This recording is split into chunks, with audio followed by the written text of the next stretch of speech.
we'll be going over IRS Form 8880, which is the Credit for Qualified Retirement Savings Contributions form. This is a form that you'll complete and then attach to your federal income tax return, whether it's Form 1040, 1040 SR, or 1040 NR. Now, you might be able to take this credit in certain limited circumstances. In order to do so, you must meet the following criteria. A, you or your spouse, if you're filing a joint tax return, must have made contributions to either a traditional or Roth IRA, made elective deferrals to a qualified retirement plan, or voluntary employee contributions to a qualified retirement plan, or made contributions to a 501c18D plan, which is basically a specific tax treatment for certain pension plans, or if you've made a contribution as a designated beneficiary to an ABLE account. However, you cannot take the tax credit if your income exceeds certain levels based on your income tax return, and those levels are $34,000 for the tax year for a single qualifying surviving spouse or a married couple filing separately, $51,000 for head of household, or $68,000 for a married couple filing a joint tax return. You also cannot take this tax credit if you happen to either be born after January 1st, 2005, if you can be claimed as a dependent on someone else's tax return, or if you were a student during the tax year.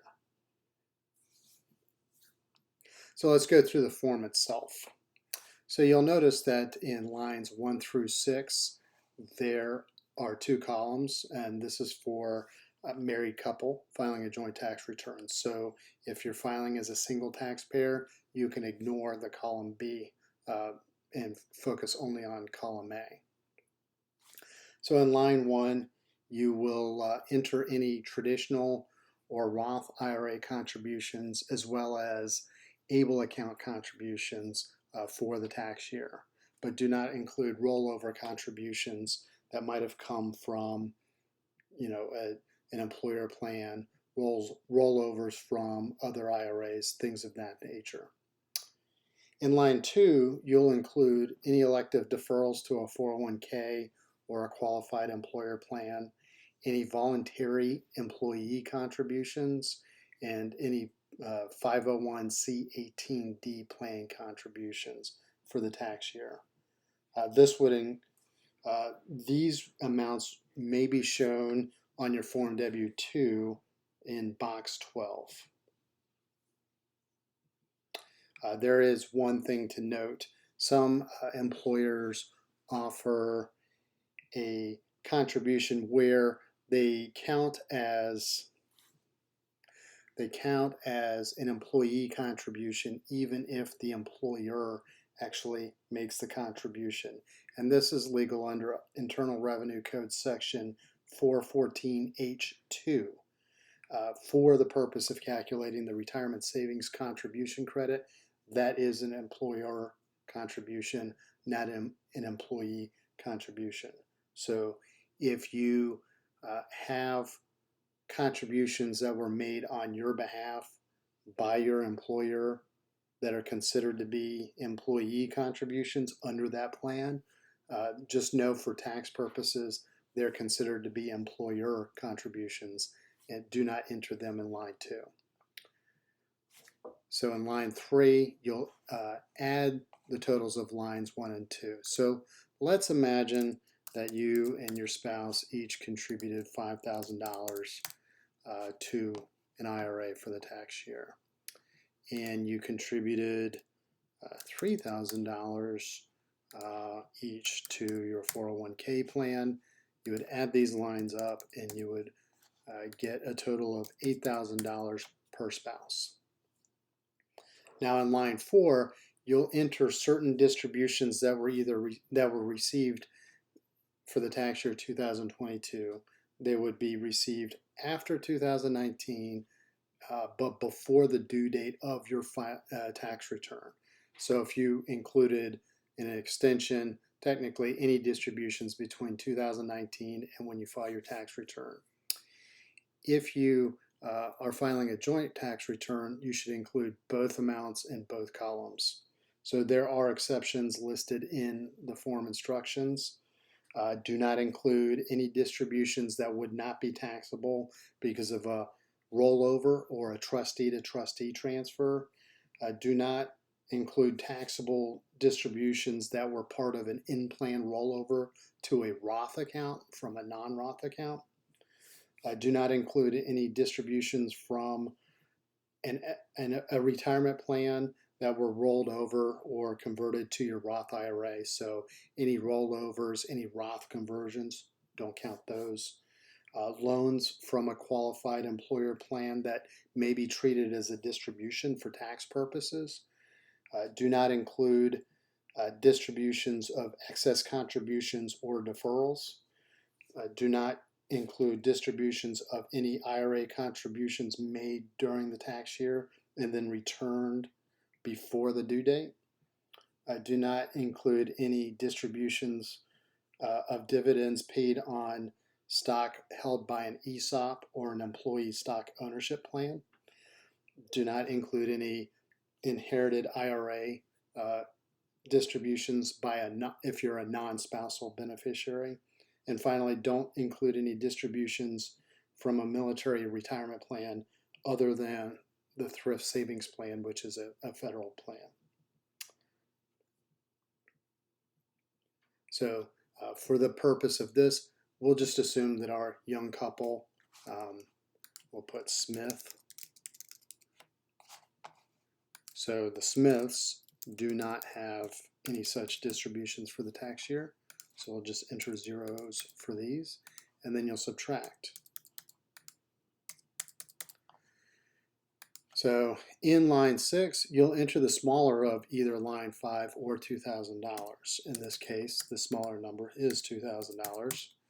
And then you will add these amounts to arrive at a total down here of $4,000.